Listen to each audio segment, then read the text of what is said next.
เลยมื้อนี้เป็นช่วงสงกรานต์เด้นะทุกคนแล้วคนก็เลยว่ากลับบ้านกลับบ้านเกิดจังซี่นะหลายวันเนาะรวมเนาะเฮาเมื่อเที่ยว8:30นเนาะทุกคนมาฮอดคิวรถนี่ก็คือรถเต็มแล้วปีนี้ต้องได้เสริมรถอีกแล้วเนาะเนาะวัดกลับมาสิเป็นจังไดเนาะสิเป็นเกาะท้ายรถมาคือปีกายอยู่บ้านคนหลายได้ปีนี้นะเนาะถ้าฮอดสงกรานต์มาแห้งสิหลายเนาะอันนี้ยังขนาดยังบ่ฮอดสงกรานต์แม่นนะทุกคนพากันไปใส่แดดช่วงสงกรานต์เนาะก็กลับบ้านกับระมัดระวังเด้อทุกคนเด้อขี่รถก็ค่อยไปค่อยมาเด้อเป็นห่วงเด้อทุกคนลินสงกรานต์ก็ขอให้ลินแบบมีสติระมัดระวังเนาะขอให้ม่วนเด้อสงกรานต์ปีนี้เด้อทุกคนเด้อเนาะตอนนี้เฮาก็คือถ้ารถออกขี่รถก็ยังพัดออกรถให้มันออก8:30นตอนแรกสิขี่รถเที่ยว7:30นใช่ป่ะคือสิบ่ทันเพิ่นออกก่อน7:30นนะเพราะเฮามานี่ก็7:40ประมาณนี้ทุกคนแล้วมาหันรถออกไปก่อนละเที่ยว8:00นมาเสริมทันจังซี่นะทุกคนรู้สึกแปลกๆเนาะแห่ไปไกลมามาเรียกเบิ่งหน้าเฮาเป็นอะไรไม่ได้ล้างหน้าเหรอกะล้างอยู่มื้อเช้าที่ตื่นแต่ว่า5:00น4:00น5:00นทุกคนออกตลาดไปซื้ออันกินเนาะกลับบ้านกลับโดนแม่โดนกลับบ้านโดนกลับบ้านเทื่อนึงทุกคนมาเบิ่งกันว่าบ้านเฮาสิเปลี่ยนแปลงไปซ้ำใดเนาะเปลี่ยนแปลงเนาะก็คือแบบว่าขี้ฝุ่นหลายค่ารถนี้ที่เท่าใดตอนน้องแฟดกลับแล้วนี่ก็คือแบบ130,000ทุกคนเนาะบ่ฮู้ว่าปีนี้สิขึ้นเท่าใดแล้วทุกคนช่วงสงกรานต์มียานแบบคนยานรถขึ้นน่ะยืนค่ารถขึ้นน่ะเพราะว่าคนหลายเนาะนี่โอเคทุกคนเดี๋ยวเฮาถ้ารถออกเนาะเดี๋ยวไปเบิ่งกันว่าบ้านเฮาสิเปลี่ยนแปลงไปซ้ำใดเนาะทุกคนเนาะเห็นสาวงามเนาะเพิ่นก็สิกลับบ้านนํอันนี้ก็แฟดคือกันได้เนาะพี่น้องแฟด3เนาะ3บ่ได้กลับอ่ะปีนี้3บ่ได้กลับอ่ะ3ไปอยู่ไสล่ะดิส่งน้อยให้อันนี้เป็นน้องสาวของเสี่ยวเฮาแต่สมัยเรียนม.7 คุณเนาะพี่น้องป้าคือบ่งามๆเนาะบ่เห็นโดนเห็นนานก็ด่ากันว่าแต่ละคนซื้ออย่างนี้ก็ลืมซื้อได้ชื่อนะซื้อเหนื่อยเนาะแล้วน้องดิซื้อฟาร์ม3 สาวนี่นะคือกันอีหลีซื้อเฟยพออันแม่ด้วยเลยบ่เพราะว่าหน้าคือกันอีหลีนี่ทุกคนคือกันบ่ต้องเฟซว่าคืออีหลีเนาะนี่อันนี้น้องซื้ออย่างซื้อมันฮะซื้อฟาร์มซื้อเฟยซื้อมันสิว่ะโอ้ที่ต้องคือบอกงามๆแล้วทุกคนไอเห็นแต่สมัยยังอยู่ม.3 ม.4 คุณเนาะใหญ่กว่าสมัยหน้าตาคือกันอีหลีผู้ใดเป็นเอื้อยนี่เป็นเอื้อยแล้วคนที่2ดีอ๋อนี่น้องเป็นคนลาวอ่ะอ๋อเรียนกันคือกันมาผู้ใดเกิดก้อนเป็นเอื้อยนี่สิแม่อันนี้เกิดก้อนเราเป็นน้องอันนี้เกิดก้อนเราเป็นน้องโอ้การสนองนี่คือกันเนาะก็คือกันเลยเกิดก้อนเกิดก้อนมาสั่นอันนั้นเกิดก้อนแต่เป็นน้องเกิดตำหลังเป็นเอื้อยเฮ็ดเรียกอยู่เหียงที่ว่านี่ยูดอกสายน้ำเงินโอ้ปีนี้เป็นลินสงกรานต์อยู่บ้านจริงเมื่อทุกปีเมื่อทุกเดือนว่าเป็นที่ว่าซีซับเดือนก็หาก็บ้านทุกเดือนเลยเห็นเฟซอยู่แต่บ่ฮู้ว่าเฟซผู้ใดชื่อนาบ่ได้เป็นเอาลง2คนคือกันแหละแต่ว่าบ่ฮู้ว่าผู้ใดคือกันเพิ่นก็รู้ครับตั้งคนตั้งบ่ฮู้งงกันเนาะแต่ว่า2คนนี้อยากคือกันแม่นผู้นั้นอยากชื่อน้อยนึงเนาะแต่ว่าผู้นั้นอยากออกแตกต่างก็ฮู้แต่ว่าแต่ก็ลักษณะคล้ายๆกันเนาะผู้นั้นอยากคือเอื้อยเนาะคือเอื้อยเพิ่นแต่เอื้อยล่ะบ่บ่เอื้อยของสามีบ่คือว่าสามีเอื้อยนึงเนาะก่อนแม่เนี่ยหน้าคล้ายๆคือกับเอื้อยผู้นั้นโอเคเนาะพี่น้องเดี๋ยวเราก็สิเดินทางกันเนาะบรรยากาศอยู่ในคิวรถก็สิประมาณนี้ทุกคนอันนี้เป็นคิวรถสายไตเด้อเนาะตอนนี้เราก็สิออกเดินทางละสิฮอด8:30 นแล้วทุกคนเตรียมพร้อมทุกอย่างละขึ้นรถละขึ้นมาที่นี่โมนี่เขานั่งอยู่นี่เป็นเรื่องเป็นจังใดเตรียมตัวนอนเมื่อบานแต่เรือน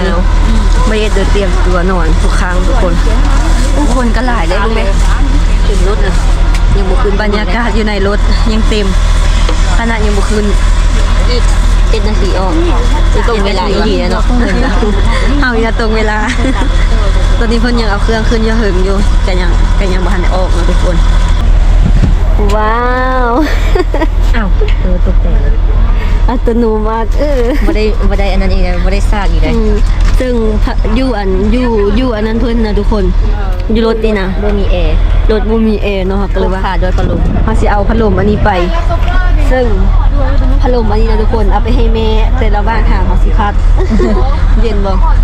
ก็ยังทางใจได้อยู่ เต็มแล้วตีนี่น่ะเต็มแล้วบ่ล่ะเต็มแล้ววะน้องขึ้นมาแม่เจ้าก็ไปว่า บ่เต็มนั่งเบาะเสริมก็เต็มก็อยากเต็มหลายเติมหมดแล้วมันเป็นนั่งเบาะเสริมลำบากแหงนั่งเบาะเสริมบางคนนะรถเต็มแบบนี้นะยืนไปฮอดรองสารก็มีได้ทุกคนเพราะมันบ่มีรถอีหลี คันว่าบ่มื้อนะรถก็เต็มละ มันบ่มี มัน รถ ก็ต้องได้มื้อหน้านะแต่ว่าจำเป็นอยากมื้อนี้ก็ต้องได้ยืน แต่ว่ารถนี่ยืนบ่ได้ดอก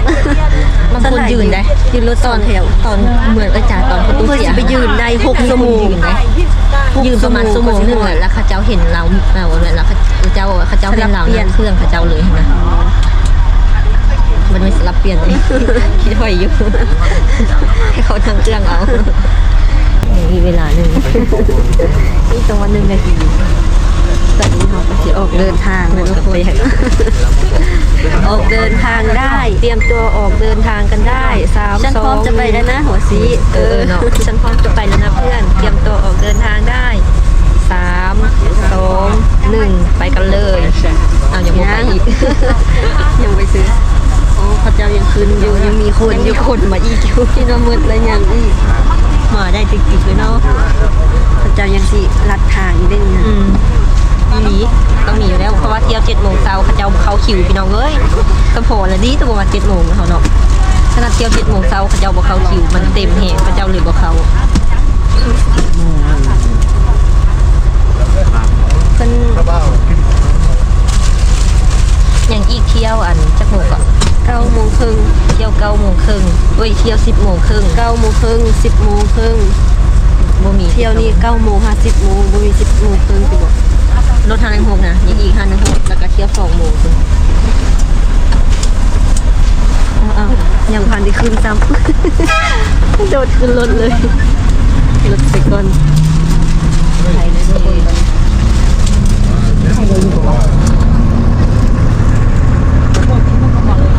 บ๊ายบายเวียงจันทร์เจอกันลองสาน บรรยากาศมื้อนี้คือแบบอากาศดีแฮงทุกคนฟ้าบดเนาะคือฝนสิตกนี่แหละระหว่างทางเพิ่นก็สิมาขายมะม่วงแบบนี้แล้วเฮาก็จอดทับคนไปนำทุกคนคนหลายเด้เนาะ ครูเขาที่หูเหี่ยว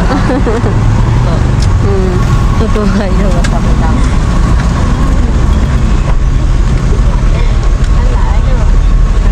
ช่วงปีใหม่แบบนี้คนหลายเด้ รถเต็มเลยนะเขาบอกว่าเที่ยว7 โมงรถเต็ม รถบ่คิวบ่เข้าคิวสัก อาจจะได้เหมือนกันเช้าพวกไม่ได้เหมือนปะอาจจะบอกเขาคิวมันเต็ม ขึ้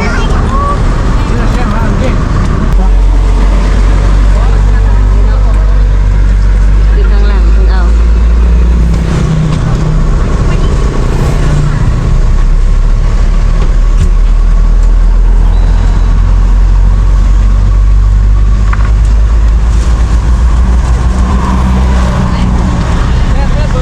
ผู้ใดก็กลับบ้านได้เพราะว่าช่วงสงกรานต์นี้แบบพักยาวนี่ทุกคน น้องแฟดก็พักตั้งว่า10 มื้อพุ่นเนาะ10 มื้อพุ่นนะ เราพักแต่วันที่10ไปวันที่3 แม่นชาวเอ็ดก็ได้กลับมาเรียนคือเก่า เขากลับมาที่3เขาเริ่มเหียนแล้ว เอาไม่ล่ะชาวเอ็ดวันจันทร์ ขาดเหียนดีกว่า ขาดบ่ได้ทุกคนบทรายงานกับอันนั้นทัน เทียบบ ทยังหลายอันอยู่ยังทันแล้ว มีบทรายงานไปพักหัว ไปพักกายก่อน ใส่ตัวผิดนอนกายบริษัทอย่าง โอเคทุกคนเดี๋ยวเราเดินทางกันต่อตอนนี้มาหาดประกายวงเวียนดอนหนูน อย่างนี้ยังมีบอลจอดอีกหลายบอลอยู่ สิฮอดบ้านจักโมงมื้อนี้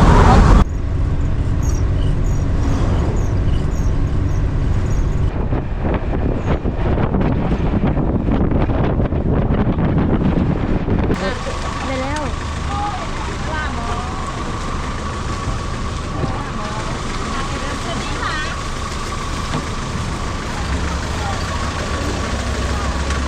ทึบคนทุ่มเต็ม คนดังนี่นะค่ายเขาล่ามไว้ ตอนนี้เราก็ฮอดบ้านพาวแล้วนะทุกคนเนาะเราก็สิมาแวะซื้อข้าวจี้กลับบ้าน เป็นต้นคนทางบ้าน ป้าคือบอกเลยว่าธรรมดาเสือบรับแบบนี้ไปแล้วแม่บ่ปวดเบาจึงอาซีแวะซื้อก่อนตอนนี้น้องยูก็ซื้อข้าวจี้แล้วเดี๋ยวทุกคนเด้อเนาะฮอดบ้านพาวตอนนี้บ่ฮู้ว่าจักโมงละเดี๋ยวเบิ่งโมงให้ก่อนทุกคนหากฮอดบ้านพาวก็ถือว่า10 โมง 16 นาทีฮอดบ้านพาว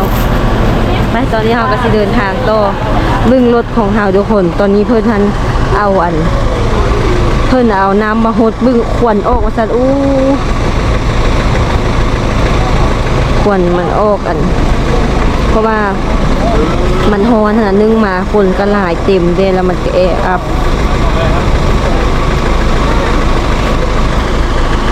ปาดหดบวนเป็นบวกอีได้บัดขึ้นนี่ก็ยากเลยแหละไปแต่ว่า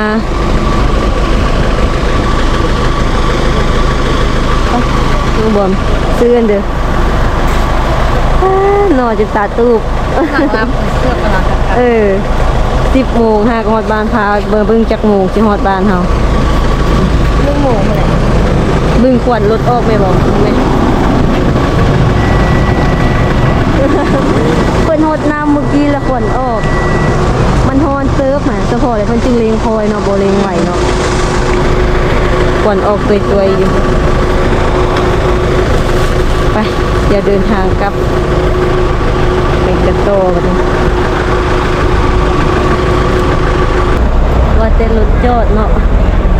เป็นปุ้มเลย อันนี้รถเตียงนอน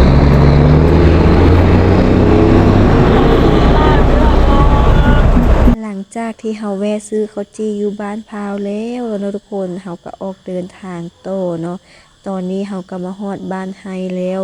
มาฮอดขัวบ้านไฮปากเงิมแล้วไปที่ฮอยเนาะทุกคนน้องแฟดนะอยากได้เส้นทางเส้นนี้นะเอาไปไว้อยู่ทางเข้าลงสารคือสิดีเว้ยป้าน้องแฟดมาเห็นเจอเธอนี้ซื่นสมขนาดทุกคนคักแหละมีแต่เส้นทางเส้นนี้แหละน้องแฟดมักแหงทุกคนเอ้ยขี่ก็เรียบเนียนขนาดเส้นทางก็ใหญ่แบบนี้นะทุกคนสะดวกสบายแหงเสียดายบ่แม่นทางเข้าบ้านเฮาเนาะทางผ่านทางเข้าบ้านเฮาเฉยๆพี่น้องตอนนี้เฮาก็มาฮอดทางเข้าลงสารแล้วทุกคนป๊าดเข้าลงสารไหวว่าขนาด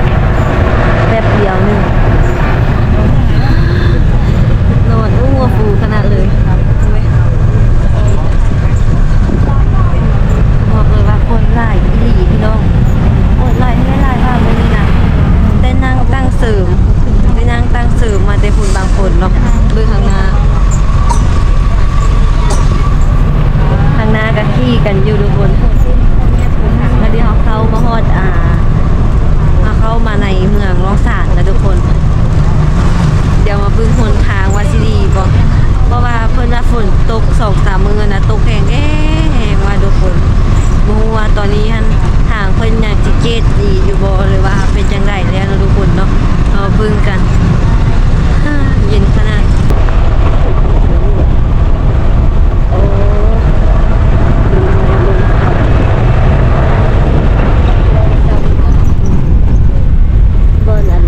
เจ้าเห็นข้าวพระเจ้าตัดไม้รถติดเป็นแถว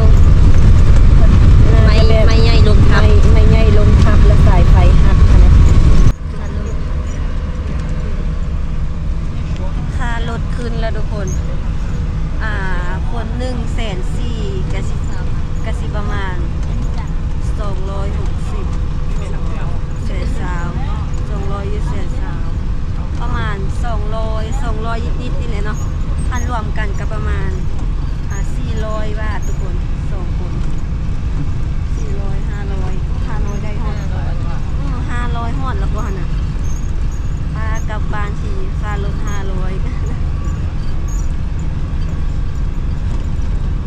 คนหนึ่ง140,000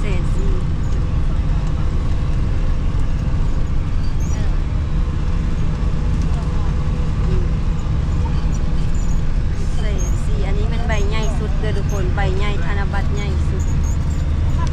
กับเยอะใครคลิปกันสงสัย แม่ ย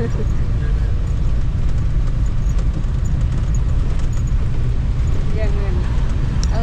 กระคุมอยู่เอาเฮอซ่าใบ ให้คุณใบ เอากลับมา2ใบแต่ว่าใบน้อยก็เก่าอันนี้คือแบบนอนอีโน่อีนี่สิเดี๋ยวเราบ่ฮู้เลยเฮานะเฮานอนนอนรับดูวนว่าฟังแต่เสียงรถนี่ก็ม่วนแฮงอันนั้นรับเกินไปฮอดเลยนอนจังไดโอ้ฮอดคุยแค่แล้วอะ มาฮอดละเพิ่นว่าเพิ่นมาฮับเฮาอยู่นั่นทาละมาทาตะโดน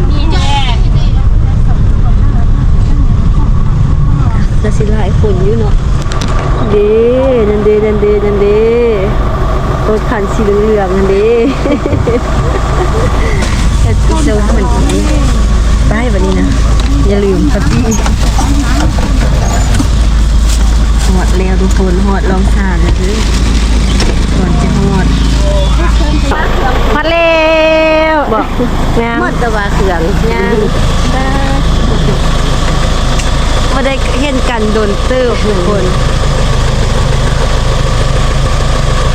เก่งมาท่าเขาดูละ กันโดนเติบแบบโทรหาหนู กินบาสิมากินข้าวก็บ่ได้นอนกับบรับมืดแอบนึ่งข้าวเด้อก็ได้ หากระบัวฮับ บ่มีสัญญาณหากะหากมีสัญญาณติดก็โทรมัดติดแต่ว่ามันบ่มีสายเฮียกมันโทรออกได้แต่มันบ่มีสายเฮียก เอาลงมา ตอนนี้เอาเอาเครื่องก่อนทุกคนเพิ่นเอาเครื่องบ่เพิ่นเอาค้อนลงมาเฮ้อแด้เอาควันมาผ้าฟืนถ้าเรียกหัวคนอื่นท่านละแม่นฮอดคนอื่นมาเขาฮอดเอาควันมาผ้าฟืน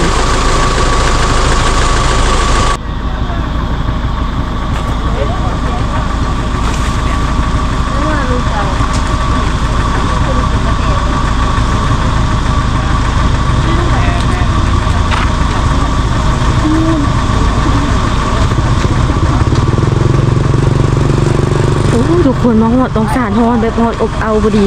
12 โมงตอนนี้นะเพื่อว่าเลยเอาโทรศัพท์เสียยินทำน้องบอมอันน้องบอมไปเอาเครื่องไปตอนนี้พ่อก็มาฮับแล้วทุกคนเขาก็สิหากันกลับเงินแบบนี้นะตอนมากะซาเล้งคู่ใจตอนเมื่อกะซาเล้งคู่ใจ ไปกลับเดี๋ยวหากันไปฮอดเหือนก่อนนะทุกคนเดี๋ยวตอนนี้คือแบบฮอนแหงแม่นี่มักแหงขอนนี่วางปะเลย มาถามมันยังได้ถามขอนเด้ ขายไก่โอ้เท่าแก่ขายไก่ได้ดีนะตอนนี้เขาก็มาฮอดเหือนแล้วทุกคนว้าวดูสิป้าทุกคนกลับมาอีกทีตอนนี้คือแบบเขียวงามขนาดใบไม้ไปตอกกันเดี๋ยวก็ได้เห็นไหมเมืองต้นมะม่วงจนได้อันพันเมียนกว่ามามันเป็นนะเป็นหลายแล้วเขามาลัก ป้านั่นเป็นมะม่วงอีหยังสีม่วงเป็นแบบนี้ไปเก็บเครื่องคืนก่อนทุกคนป้าเบิ่งมะกล้วยเนาะยังพันแก้วอ่ะฮันพูดนะไปบ่มาเก็บเครื่องลง1 โมงไปห้างสิเด้อแม่1 โมงไปห้างสิเดี๋ยวนี้ ห้างเอากุ๊บ 1 โมงไปห้างเอากบสู่โมง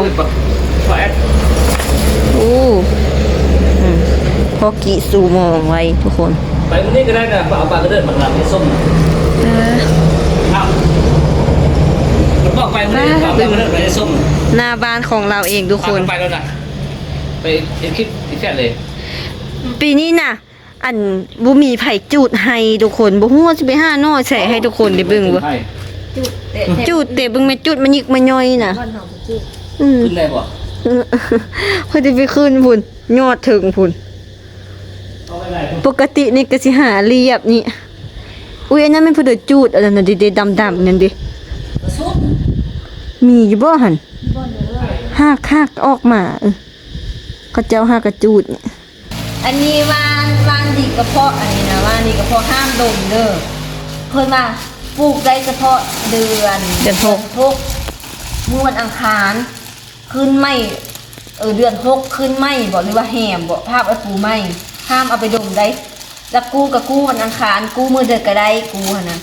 อันนี้บ้านดีกระเพาะทุกคนเอามาเตรียมกัน